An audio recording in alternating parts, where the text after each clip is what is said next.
Hello పిల్లలు, story number 1, బలవంతుడైన ఏనుగు, తెలివైన బల్లి. స్టార్ట్ చేద్దామా స్టోరీ.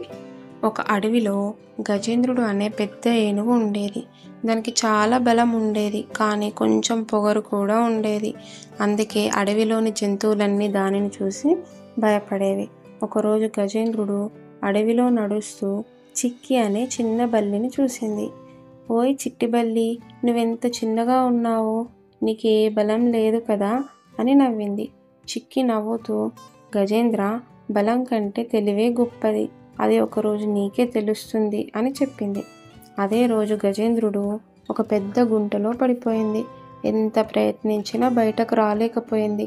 అప్పుడు చిక్కి తన తెలివితో ఇతర జంతువుల సహాయం కోరింది.